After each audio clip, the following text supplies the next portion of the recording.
We are live. Welcome to the Ubuntu show number 5, the Windows Factor, or Windows versus Linux. Here we go again, but we have to talk about that because the Linux desktop share is still at 2%. That's slightly lower than my mom's homemade bread market share. So for today's show, we have a new person on, Charlie. Hello, Charlie. How are you? You muted yourself. Mike. Yes, finally. There you go. Yeah, very good. My first time, so please be gentle with me. Everybody, please say hello to everybody here in the chat. Say hello. I will not continue till you say hi to Charlie. Hey, Charlie. There's a slight delay, so I will continue. We have Dan, Matthias, and Paul, of course, myself. So welcome all to the Ubuntu show number 5. As of today, this will be the last one. I hope to do these in the future. If we pick up sponsors or a couple hundred more patrons, then I'll schedule these accordingly.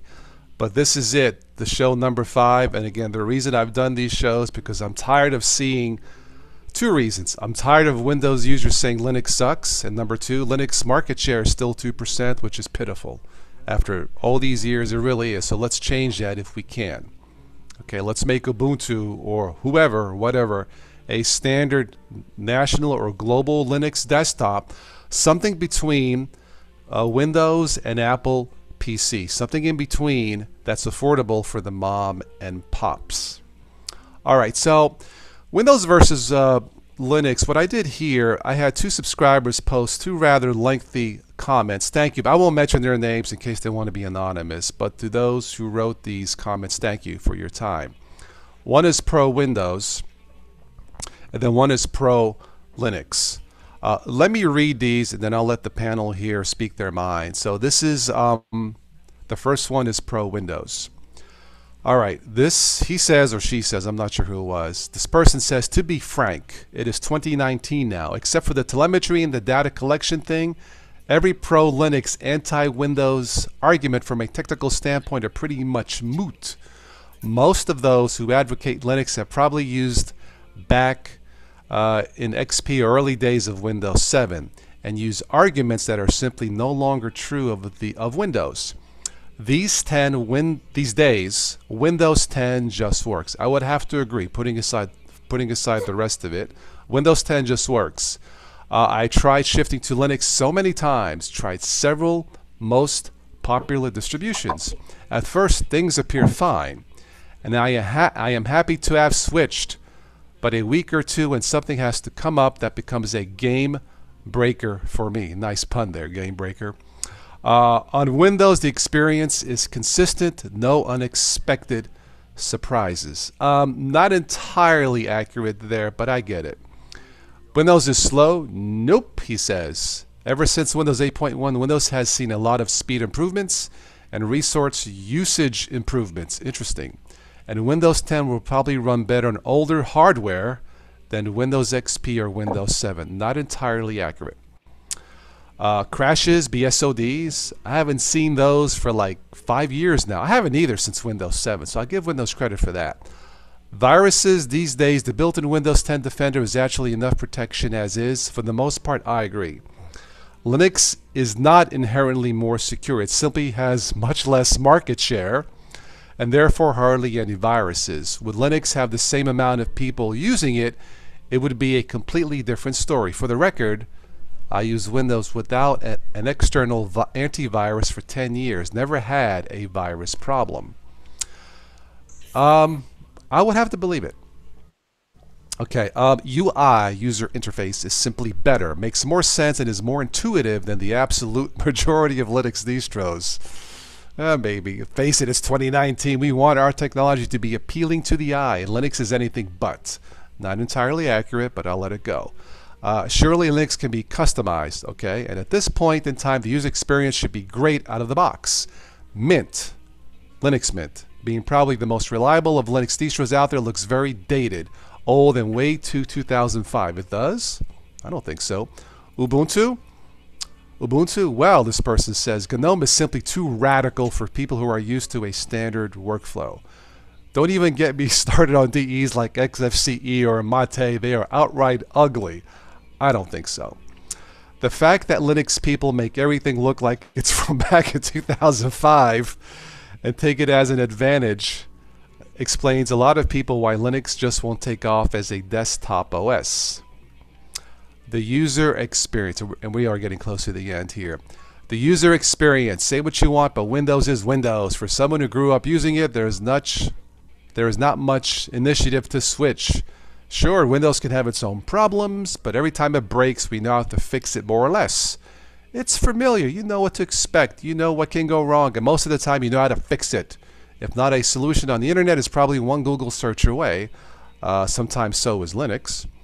It's an entirely different story with Linux. So many things can go wrong. True. Solutions are hard to find sometimes. Again, that's me saying that.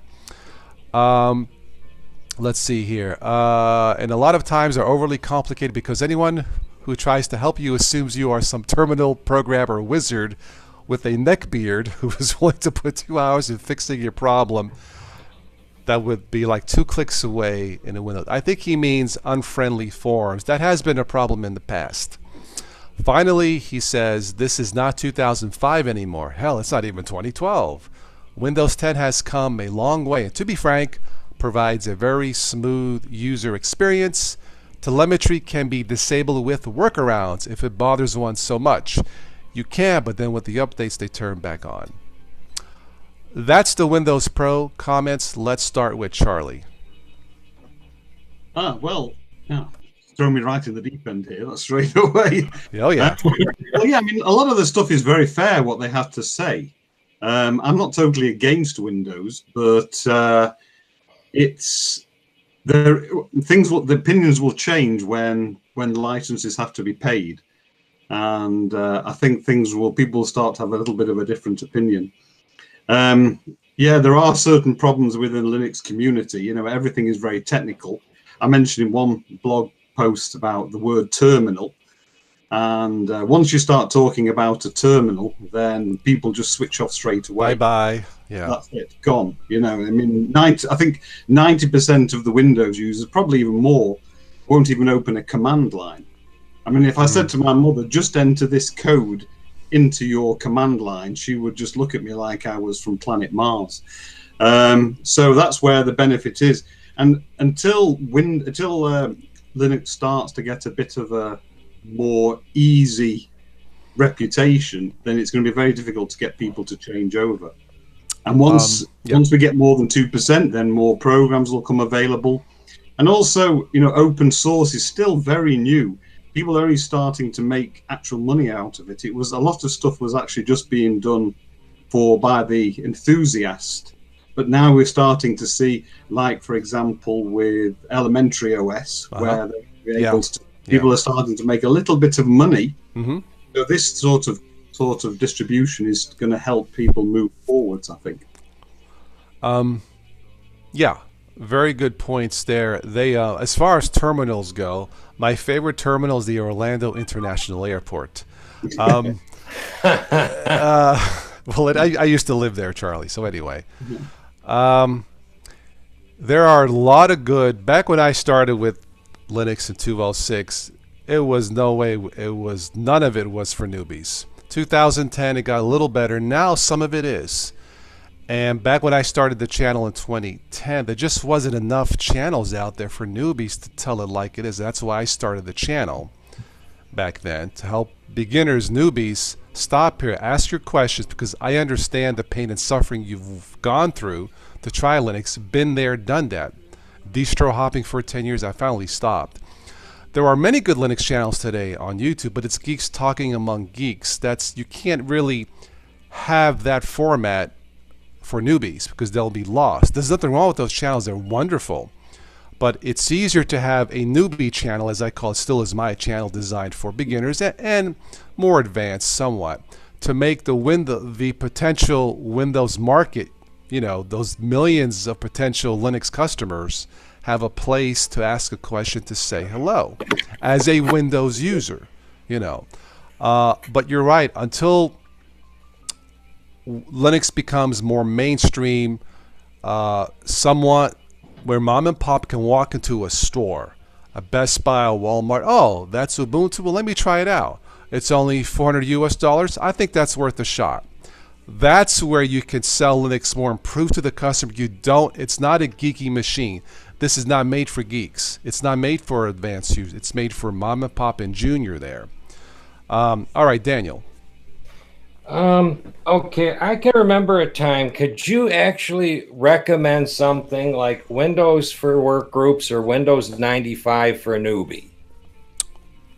I have to think for a second. I really could not recommend even Windows 98. I would not give that to a newbie. I would recommend Windows. I think that's where I bought my first machine, Windows 98. Yeah. I remember a time right around that era where I was fixing everybody's machines because it still was hinged basically on DOS in the background to execute your mouse, to get it started, and all kinds of stuff like that. And I think what you're seeing is that you have a shift here where Microsoft had a time advantage to actually work out this stuff to get their operating system up and running, where they have been able to develop resources and money and grow over time to where Linux is based on a bunch of volunteers, small companies and stuff like that. And we're just basically trying to drag them up to something close to Microsoft, but we're not quite there yet. If you can follow me on that note.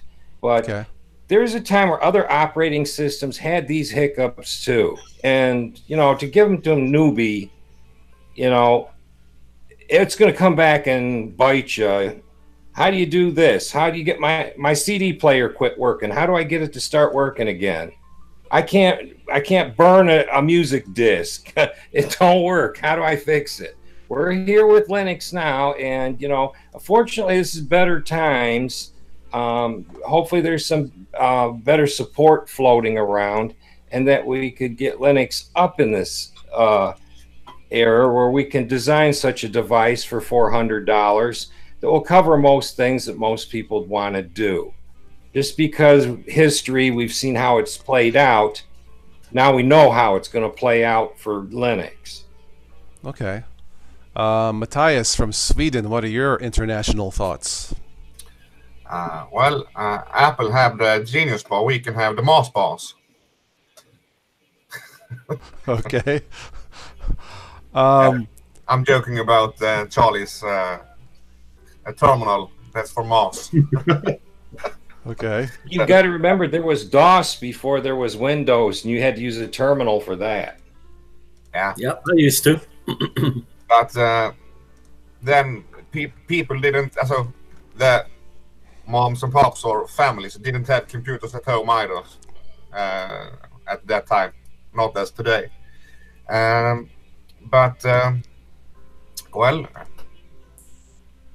Windows, he is right. It just works, and so does OS 10, and so does Linux mostly.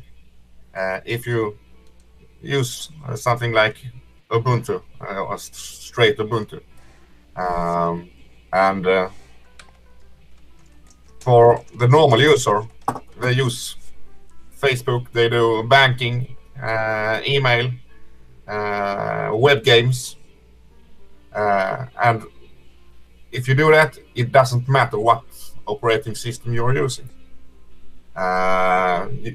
You have Office Online you can use. You have all the Google suite you can use, and that you can have to transition between different platforms, and that is something that is going to help getting more people onto Linux, I think, and Chromebook is doing a great favor in that regard too. Chromebooks, you know, there's been some debate that how can you have Linux as a standard? Well, you know what? Chromebooks, the Pixelbook has been described as flawless. That is the only Linux machine that has been described as flawless for what it does. Yeah. That says a lot for an environment, a universe that is so fragmented with a gazillion bugs between distros. Yeah. But Google nailed it. not just with the $1,000 Pixelbook, but the $200 Chromebook. Yeah. So when you say you can't have a Linux standard, really? Have you heard of cell phones? Yeah. That's a standard, you know. So But it can't be what they done. have It done, can't be done. Yeah. they have taken a system, they have downsized it and locked it down. You can only do this, this, and this. And if you have a walled garden, like many ways, like Mac OS, with hardware, you have a walled garden. They only run on Mac, Apple hardware, or iOS on the iPhone. Only runs on this specific hardware. Then it is very easy to do a streamlined and a simple system that just works. And that in many ways have been the drawback for Windows. It needs to support so many systems, and drivers have from manufacturers has been bad. So even if Microsoft Windows have been a good system to use, the add-in you have in a PC, drivers for the motherboard, drivers for graphics card, drivers for printers, have destroyed the experience of using a computer, because it's almost every fault has to do often with a driver that is not working correctly. And you update your system, you upgrade from Windows 7 to Windows 8 or 8 to 10, and you have hardware that doesn't work anymore because of there are no drivers for your new system. Yeah. We mentioned the Pixelbook, the Chromebook. What a marvelous machine. It does Android, it does Chrome OS, it does Linux, it's a tablet, and pretty soon Windows Dual Boot. That's 5 machines for about $1,000. You think Mac can pull that off? I don't think so. The Chromebook's a little bit unstable at the moment with Linux. I have one. Yeah, it's still in beta. That is true. Crashed, yeah. But to have the option. Yes. But also a Chromebook is not good if you're not in a good internet area. I took one away thinking it was going to be great. It's lightweight, easy to work with. Yeah. I ended up going around the back streets of Budapest looking for a place to buy a cheap laptop because I couldn't. It is internet centric type. Now, if you go with the Pixelbook, that has a more capacity hard drive to like download software and use it. But yeah, it is internet centric type of machine. Maybe as there are more Linux apps and it becomes a Windows Dual Boot, that'll change. You know. But it's a marvelous piece of technology for what it does. It's always what going I've to be seen. trapped in the hardware that it comes with. It's just a matter of which operating system you prefer to use with the hardware you just purchased. Right. From what I read, for what it was designed to do, knowing how it was designed and why it was designed, for what it does, Pixelbook is a Linux quality standard. Even the cheaper Chromebooks work pretty well from what I've been told. They just work, and that is a Linux standard. All right, let's see. Let's move on. Paul, what say you? From my experience, I've found Windows. The argument about the Windows Defender being enough, I don't buy that personally, because I do tech support for friends and family, and they're running Windows 10, most of them.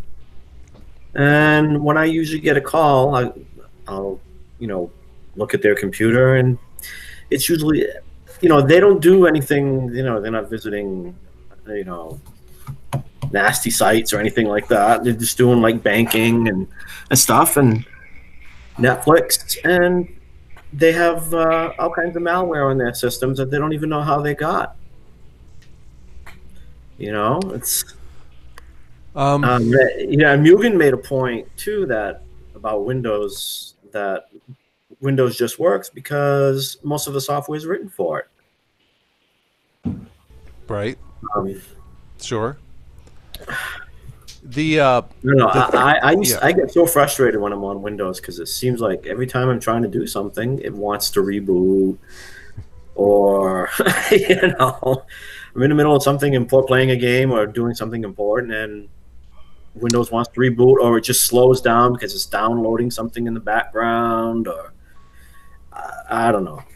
I've been much happier with Linux personally. I only use Windows if I really have to, because the telemetry and the update process has made Windows 10 a lot less fun.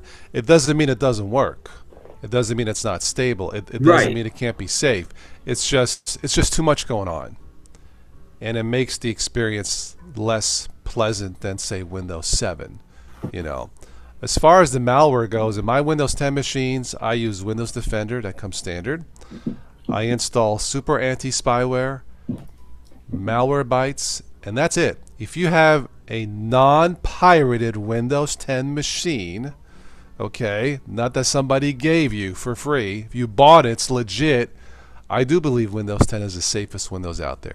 Is it invincible? No, nothing is. But for me, for the most part, the built-in antivirus has been enough. But I've installed a couple extra things, you know. But I do believe Windows 10 to be as secure as it possibly can. It's still not more secure than Linux, at least, you know, not yet. Yeah, I would say you having Windows 10, I would say you're fairly safe, in my opinion. Assuming again, it's you bought it, it's not pirated or a copy of a copy of a copy. So. Right, but when I used it, I never installed anything extra except for Malwarebytes, and I would run Reg Cleaner occasionally. Sure. On it. But I never really felt, because of there's so many different places to get software online that you know, unless you know the site, you don't know what you're actually getting when you download something. And with Linux, you're going to, you know, the repositories, and there's a much better chance that it's going to be free of any viruses or malware. I mean, I guess that's similar to the Windows Store they have now. Yeah. No, I'll give Microsoft credit for locking down Windows 10 as much as possible. They had a new feature implemented last year, a new anti-ransom feature, ransomware feature in Windows 10 that can be turned on or off. You should turn it on. I give them credit. They've tried to lock it down, and they've done a pretty good job. But that's not the issue with Windows 10. It's the whole user experience that's just not as fun, you know, for the reasons that we talked about, the telemetry and the update process and the forced updates. That's not fun, you know. I understand you need those security, you need to update, but let the user figure it out.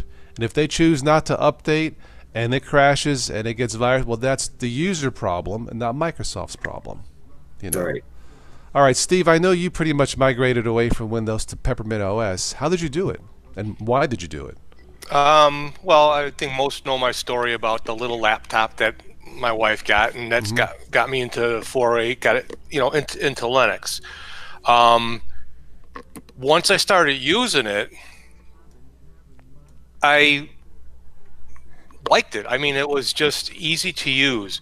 You know, to kind of go back to what that person had wrote in the article. I'm not a Windows 10 hater. I mean, my wife uses it, my son uses it, I have to keep up with it.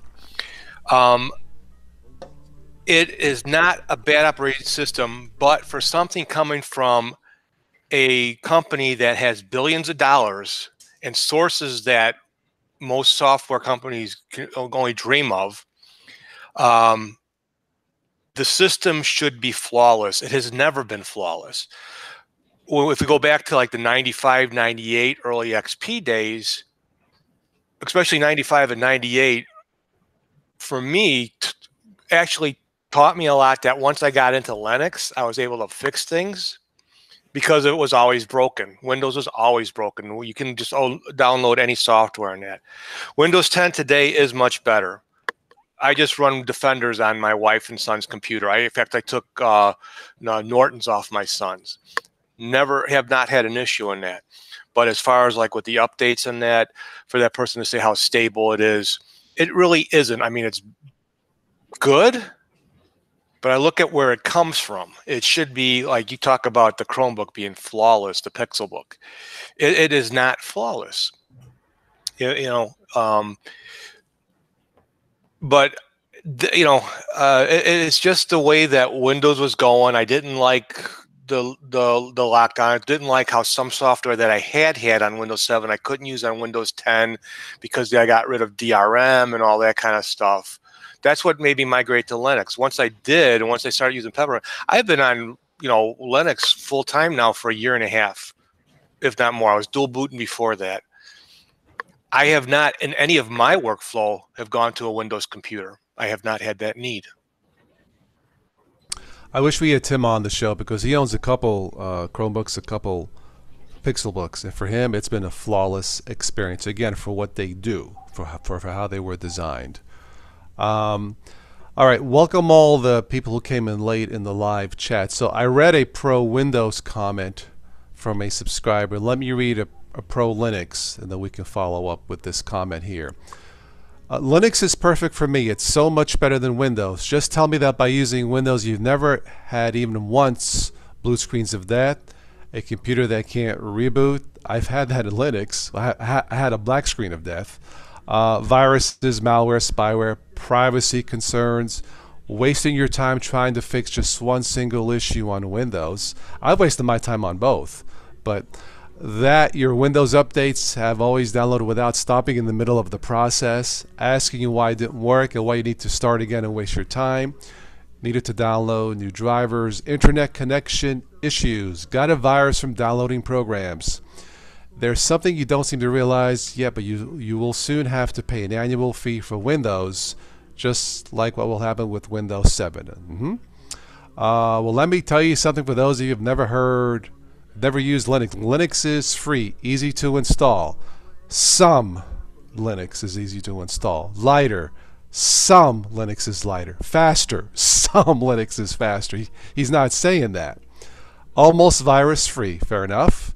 Your data is your data. There's no stealing using it by third parties. Okay.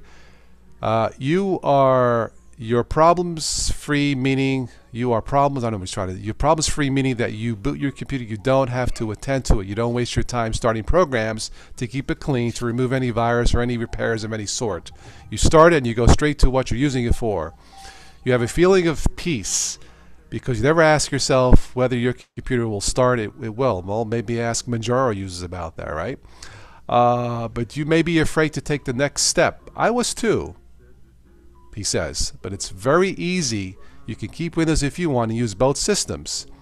Fair statement, and just give it a try. You will be convinced. I'm a regular user. I watch movies with VLC, so do I. Go to the internet, YouTube stuff. Linux, you can use transmission, I guess, for torrents. You'll be able to do the same things you used to, and you won't be spied on. That's true, except once you get on the web, you are spied on. Just think about one Windows program you can't stop using. I bet you will have its equivalent on Linux. Do I really need to go there? I can't tell for gamers. I'm no gamer, but if you use it the same as mine, your life will be much easier with Linux. 85% of people use Windows. That's why you'll be more likely to get infected on Windows, because hackers don't really give a bleep about the few millions who are Linux. And even if they did, the virus will have a hard time to infect your files. Okay. That's why Linux is often said to be virus-free. I just don't know why people still use Windows every week, waste a considerable amount of time trying to make it work. Well, Windows 10 just does work. It's the update process that takes too long. Let's see here. Why Windows is so well spread? Because people are misinformed and afraid of change, but Linux is as user-friendly as Windows is. Not entirely accurate. Just use it for a week and come back and tell me if I'm wrong. Well, I'm telling you you're wrong. Whoever wrote this. Okay, a couple things about this. Some Linux is easy for newbies. You can't give Arch to a newbie, Gentoo. You want to give Ubuntu, Ubuntu Mate, Peppermint, Linux Mint. That's easy. Some Linux is faster. Some Linux is lighter. If you use the word Linux is easy in one generalized sentence, you're lying. You're lying to the Windows people. You have to say some Linux is easy. That's a fair statement. Some Linux is lighter.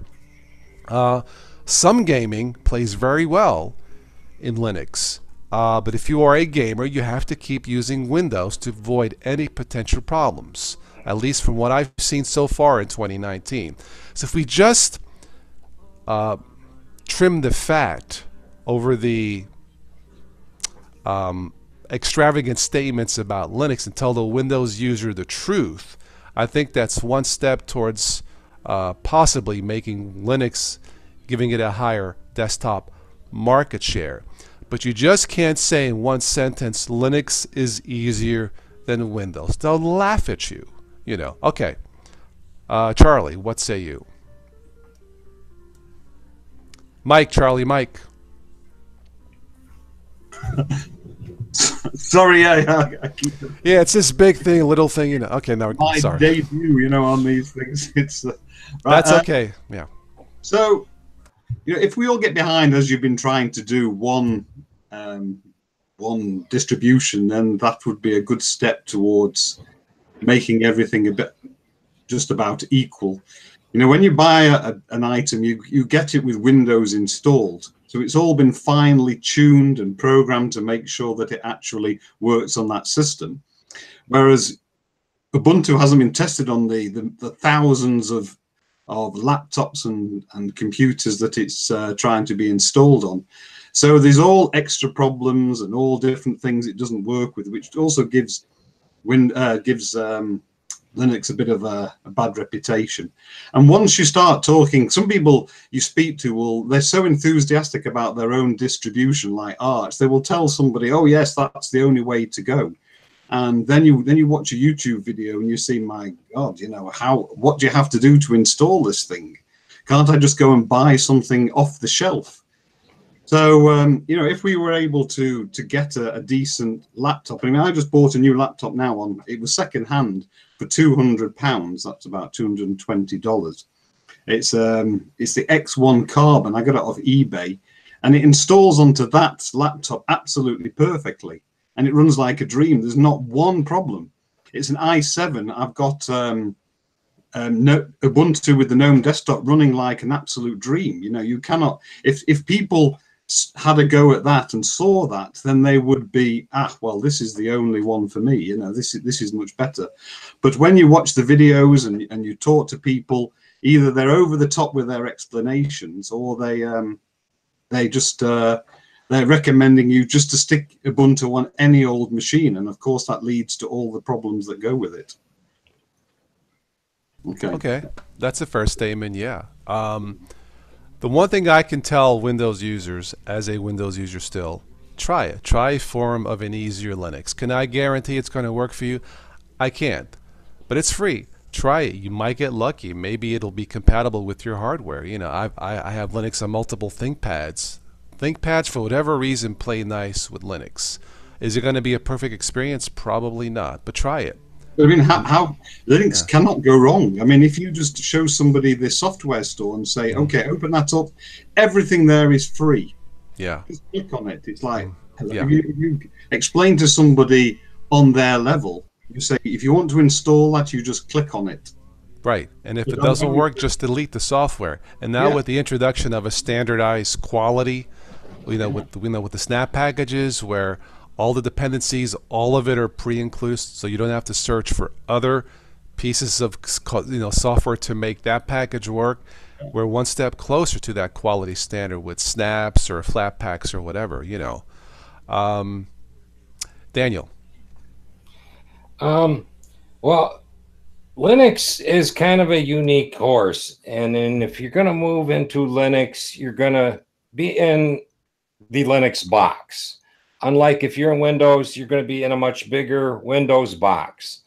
If everything you want to do with Linux, and you like the other gentleman was saying, you show them the software store, and you can somehow get all your stuff that you need from the Linux store, and it'll do all the stuff that you want it to do. Linux is a great thing, you know, for you to do, especially if it works in your machine and everything comes out fine. With Windows, again, you have the gamers on that side there, and they're always going to be with that argument. And there's, you know, there ain't much you can really argue when it comes to games. But if you're just doing word processing, if you're doing graphical work of some type, if you're doing basic office work of any kind, even some video editing, pictures. GIMP works great. Linux covers a lot of ground. The only ground it's really weak in is the gaming sector. Yeah, I was just typing a few of the recommended operating systems for newbies here in the chat. Yeah, gaming has not. It's been kind of a it's gone better, but it's been kind of a disappointment. And trying to use these emulators like Wine, yeah, you can get the games to work in Wine, but you have to split the atom. You have to call the Pope. The Pope's got to call the scientist. The scientist has to call the code. It's just too much, man. It's just too much for Windows. Even with Proton, the games do the bunch that they do got that run on Proton. They will run really well on Proton, but you got to have a stiff enough machine to run Proton and the game too. Okay. I mean, if you're using Proton on an old machine, of course, you're going to use up most of your resources running the Proton to try and get the game to run. Yeah. But those games wouldn't have run on a Windows machine either, more or less. So that Proton doesn't have that massive overhead. So Windows 10, I got a Lenovo built in 2011, dual core, 4 gigs of RAM. It does gaming pretty good. I mean, it's not the speediest, but it's stable. I'll give Windows 10 a lot. I'll give Microsoft a lot of credit for mastering the gaming experience. On a dual core machine that's 8 years old, I can still play games. Isn't bad, But then again, that's what Windows was made for. Part of it was the gaming experience. If Linux by now had a true Linux gaming machine for the masses where you can walk into your Best Buy or Walmart, I'm sure the market share would have jumped above 2% by now. Sure. But Windows is good for gaming because Microsoft did DirectX and developed APIs. And now since DirectX 9 or 10, they have been good. Before that, not so good. It took a long time for them to make the gaming experience good. I should say as good as it is now on Windows. You almost can say they invested into it. Yeah, and Proton, I'm sure it's the way forward, but it's still in beta, if I'm not mistaken. So we are not even in a stable release. So, and if it took many years to be good for games for Microsoft, that is a huge organization that could invest money and resources in it. It's not done overnight. Yeah. Right. Yeah. Somebody mentioned in the chat way back before that a lot of the Linux channels are not user-friendly. No, they are user-friendly. They may not be entirely newbie-friendly, but I think they're user-friendly just fine. But again, this is geeks talking among geeks. That's a whole, so yeah. Give Linux to somebody who's never used a computer before, and then 15, 20 years down the road, give them a Windows machine and see which one they find difficult. Windows has a huge advantage because it's been around for so many years. That's true. Exactly. That's the point I tried to make earlier. Linux has too, but in the server market and the enterprise market, not in the consumer market. Yeah. That's where Windows gets its huge advantage. Yeah, true. I mean, Linux in the server market, they dominate. Right. But they have a certain quality standard. I'm sure not all those servers are full of bugs or, glitches with drivers or this and that or, crashing. I'm sure they have a certain quality standard that they have to meet to keep the machines running. So there has to be a standard or one or two standard Linux OSs for the consumer market, and then the other distros can be for tinkerers. Well, we have one standard with Chromebooks for what they do, internet-centric. That's a standard that's been successful up to a point. So we know it can work as a standard. Right. So anyway, all right, Steve. I mean, yeah, not all Linux is easy. You're right. The writer should have, mentioned specific, maybe a couple of specific distros. I think your channel and all the others, hopefully mine included, are changing the perception of newbie. I don't talk a lot of high-tech stuff on mine. I want to get people to come over. We talk about the gaming aspect. That's not Linux's fault. That's the game maker's fault. They won't make a game for it. So how is that, how is that Linux's fault? Linux is an easy system. When I came over, there were a couple of things that were different, but someone, Sergey was talking to a person in the room, talking about this person was talking about the difficulties of Windows.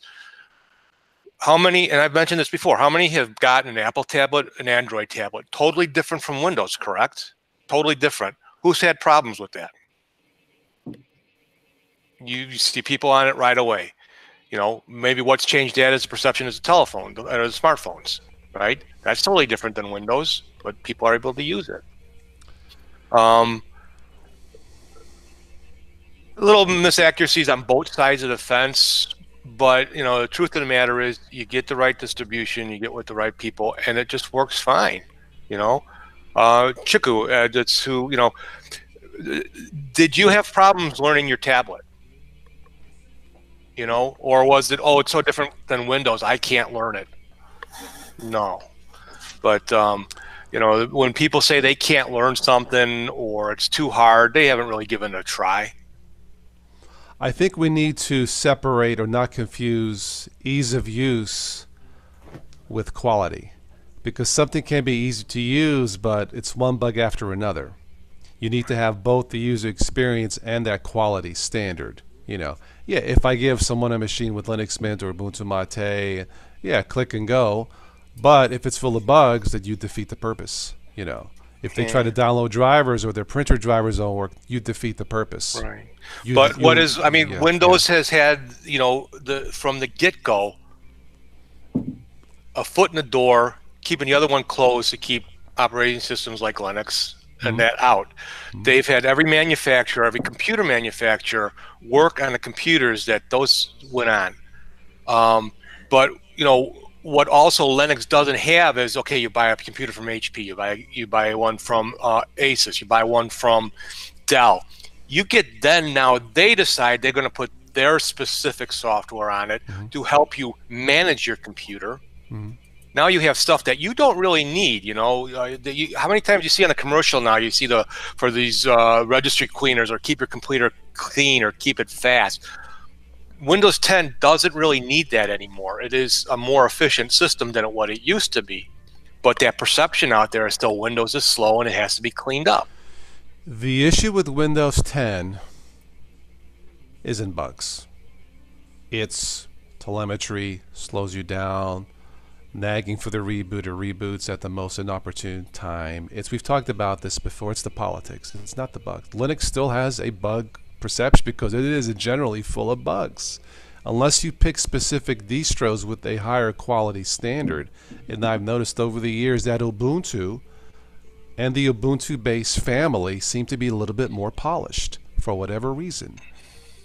That's why I stopped distro hopping, because I was hopping from one set of bugs to a different. Enough. I went through the same thing. Enough. I'm not saying these other distros didn't have potential. But if I downloaded this distro and wait a minute, that's got bugs like this or different, stop. That's why for a lot of people, Ubuntu has become a standard. Whether you like the GNOME desktop or not, that's debatable. But in terms of stability, Ubuntu and Ubuntu base is pretty solid. I've tested it on multiple machines, and they seem to give me in the past and now the least amount of headaches. There's no substitute for stability in any manufacturer, Yeah. But we keep hearing how, the main point is the gaming on Linux. And again, that's not Linux's fault. But Matthias made a comment. The gaming on Apple is, on Macs and that are just as bad. But what stops people from, that's not the reason people don't go to Mac. I mean, it's not stopping anybody from buying a Mac. People buy Mac because of quality. How is that a valid argument with Linux and, people who buy Macs, the people that I know who buy Macs, okay, they're not buying it for gaming. They couldn't care less about gaming. They're buying it for school. They're buying it because they know the quality is there. They're buying it because they know the support is there. Right. They're buying it because a lot of professional YouTubers with hundreds of thousands and millions of followers only use Mac. Now, can they all be idiots and me tell them you're wasting your time? They're buying it because the quality factor is there, not the gaming. People who buy Macs, spending $2,000 on a Mac, are not buying it for games. They're just not. I'm not saying you can't do games. But from what I've seen, I got a friend of mine who has Apple across the board. She does no gaming, none but she enjoys the reliability and the support behind the product. You're right. People with Mac are not buying it for games. They're just. I find people that buy Macs have a particular purpose for it in mind only. Yes. It's not like they're going to use the machine for everything across the board. They buy it for a particular task, and it does that task extremely well. There's a software, I think it's called Final Cut in Mac for videos. Our friend Stephanie uses Mac for the digital audio station, whatever, because it's better than. Again, it's for if it's multimedia applications. Mac has it nailed down. Windows is a close second, and Linux still falls behind. I hate to say that, but right now, until we have a standard, Linux is certainly capable, has the potential, but a lot of high-end YouTubers, man, all I see are Mac across the board. There has to be a reason. We also need to get Microsoft Office and all those products onto it, because it's not going to be adopted as a business laptop until you can get those. The company I work for, that's all they use. Yeah. We tried to talk to them about LibreOffice. They were just looking at it like it had come from planet Mars again. Yeah. Even though it's free and everything, but it's not for a big company. That's of no interest at all. Yeah. And then we've got all the video editing. These Caden Live and Olive and all these are wonderful things, but you don't go to school and learn those. You learn all the big names like Premiere, and so if you're doing video editing, you're taught how to use certain ones. Yeah. And if you want to get a job in a quality company working with video, you have to know how to use those and Office as well for if you're in a business. So those are the big things that need to be put onto Linux before it can become. Right. Yeah, but one thing, many Hollywood productions in editing is done on Linux and not Windows or Mac OS. But they have a Linux quality standard built in, like whatever they use. I don't think it's full of bugs or problems with drivers. Yeah, because it wouldn't work. It wouldn't work. Yeah. Yeah. But if we're talking about where something could get to a standard, and for the consumer to prosumer. For the YouTube masses, for the creator masses, they prefer Mac. I'll just leave it at that. Absolutely. I'll leave it at that. And if we're going to go into gaming again, for the masses, the big majority of people, gaming isn't even on the map. The games they do is web games, almost exclusive, and they can use whatever system they want. And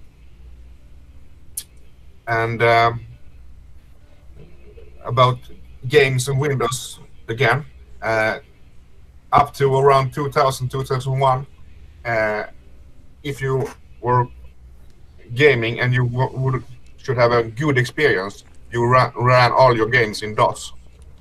Yeah. You didn't use Windows because that was not a good experience.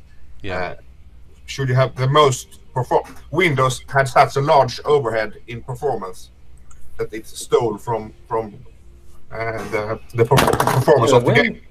Yeah. Windows 98 games played directly from floppy disks from DOS because there was not enough memory at that time. You could put in a machine to actually make the game run and Windows run at the same time.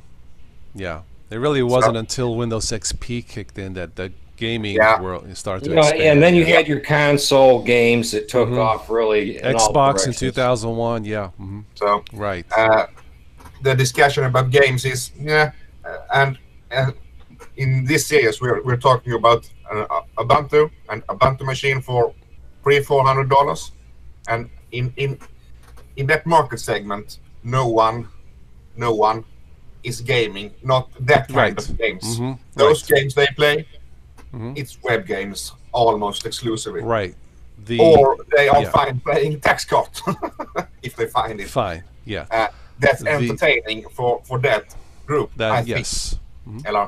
I dare to say that that is the kind of games they play. Small games, fun games, not the #1 shooter or Civilization 6 or Sims 4 and so on. Those who do that, they already buy more expensive machines. And if you're a gamer, then we are there again. Then there is a specific machine and operating system is Windows.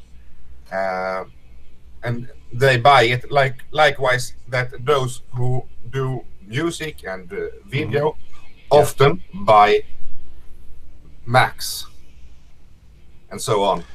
We have to you have your use case, but as we have also discussed before, if you want the Ubuntu to the masses, you need to get them to the storefront and get people to see them and use them.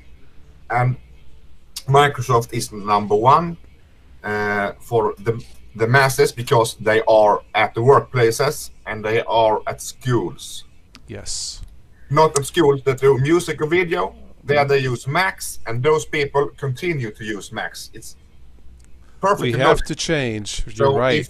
If Linux is going to get bigger and go with the masses, you need to get in on that arena where the masses are as a daily driver. You have to change the Windows user frame of mind that Linux is just for geeks. Linux, you have to use the terminal. All right, 10, 15 years ago, but that has changed. And they don't know that, or they haven't been shown physically in the store. But if you have a $400 machine that's not designed for, it'll do some games, but you don't have to use it. You can just click and go like Windows. And look at the update process, 5 minutes and not 5 hours. It'll sell. But because it's easier. It's easier. I am converting to Linux. I don't talk to them about Linux. I talk to them about Ubuntu. Yes. Because if I teach them it's Ubuntu, they can do a search on the web. Yes. I want this program. I want it for Ubuntu. They find pages and they find the program. Right. They don't need to know it's Linux. They need to know it is Ubuntu, and then they can get the help that is relevant for them.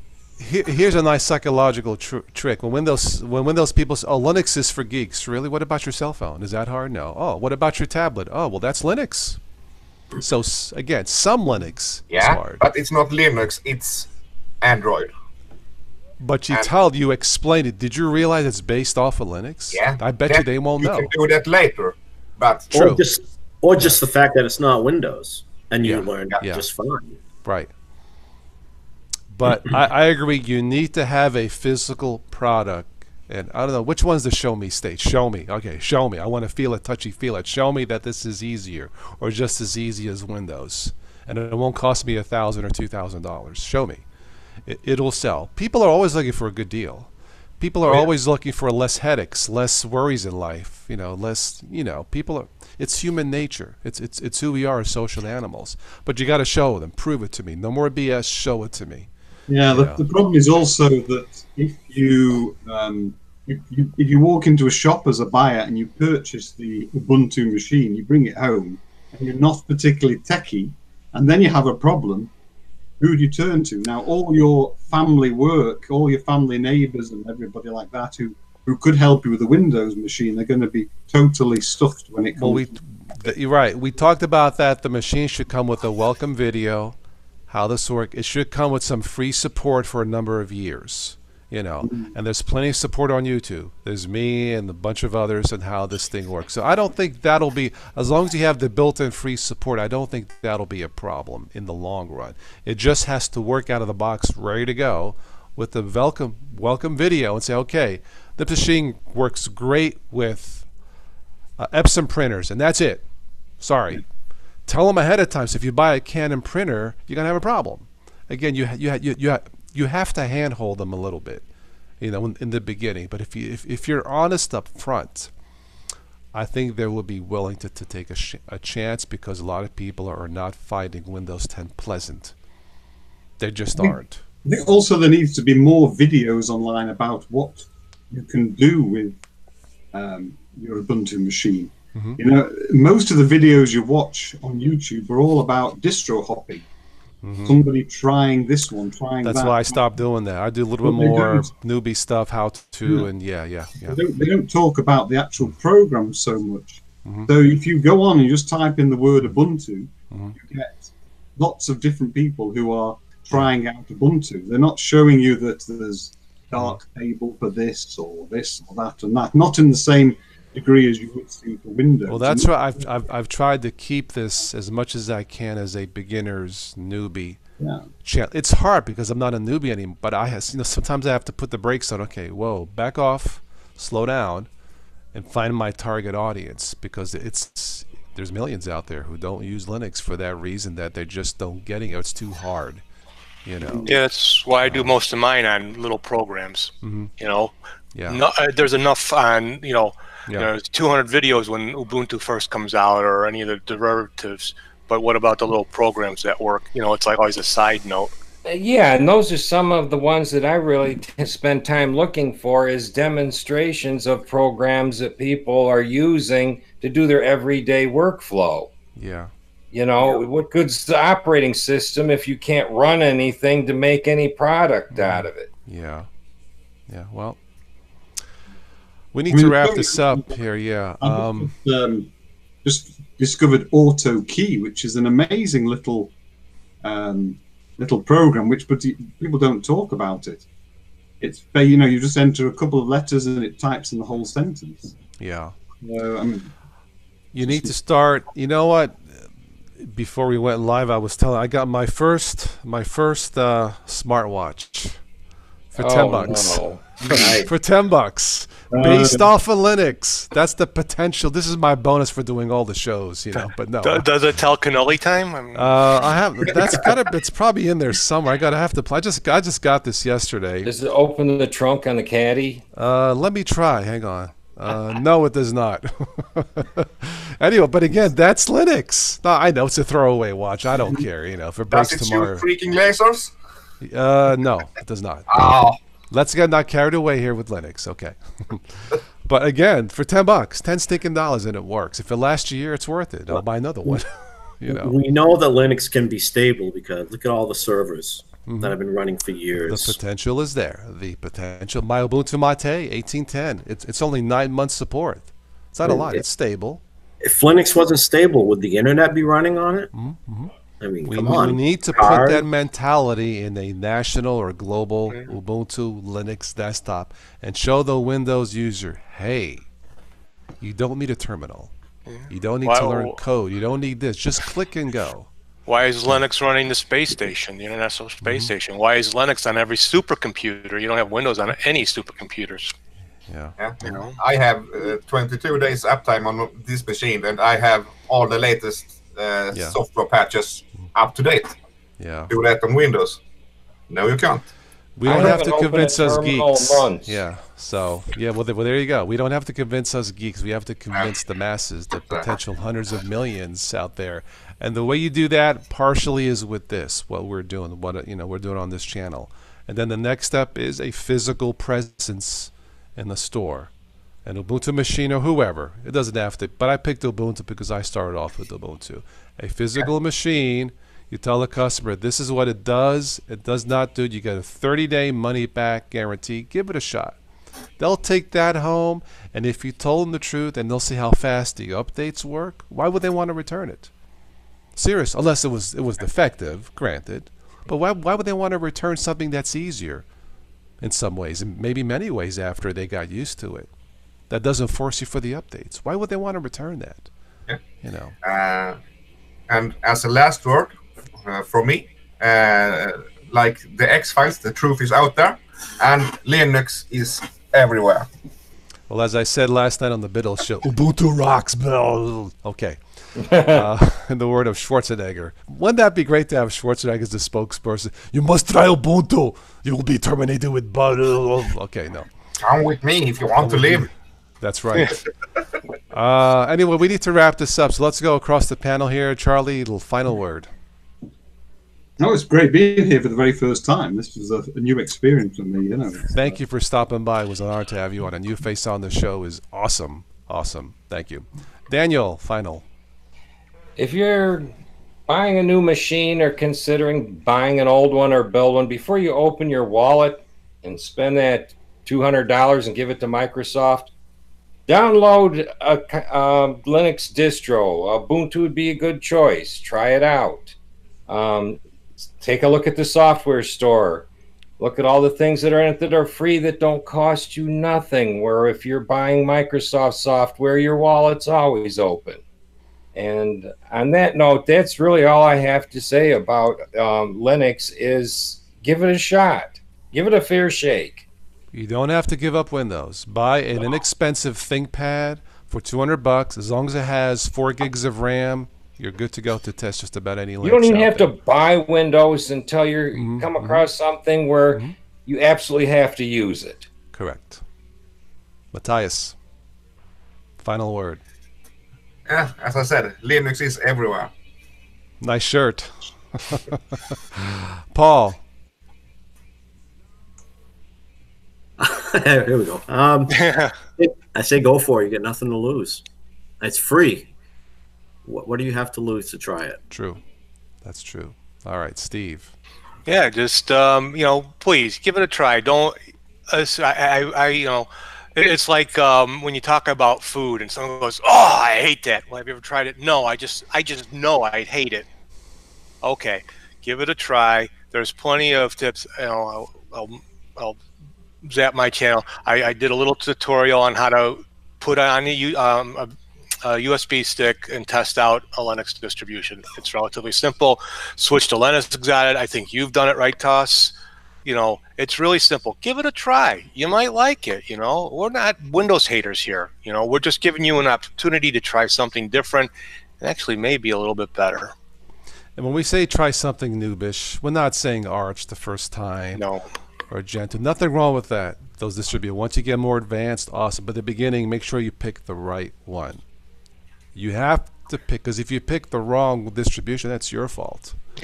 You pick Ubuntu or Ubuntu Base, Ubuntu Mate, Linux Mint, Zorin, you're probably going to be okay. No guarantee it's going to work.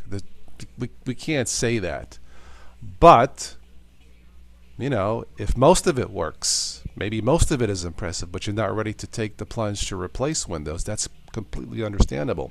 But at least you'll get the feel of it, of the potential of Linux. Like I said, it's it's in your car, it's your GPS, it's in your smart toilet, smart TV, smartphones. It's everywhere. It's just not quite yet on the desktop. And I know the potential of tens of hundreds of millions of customers for Linux is out there, because people want an alternative to just Windows or an expensive Mac. And that is my final word. I want to thank everybody here who joined me live. Charlie, great having you on, a new face. Everybody here in the live chat, as always, thank you. This is the last show. I hope to do these soon again in the future. We'll see. Check out the links below in the show notes. If you would like to sponsor a future show, let me know or send me an email. You can catch me on MeWe, the terrific Facebook alternative. And you can send me an email at totalostoday1@gmail.com. But yeah, check out MeWe. I think a lot of us are on there now, and it's an awesome site. Talk about user-friendly. So there's a plug for MeWe. That's all I have for this one, guys. I will hopefully catch you sometime in the near future. So take care. Thank you, Carmine. Thank you, Room. Thank you. All right, guys. Thank you, guys.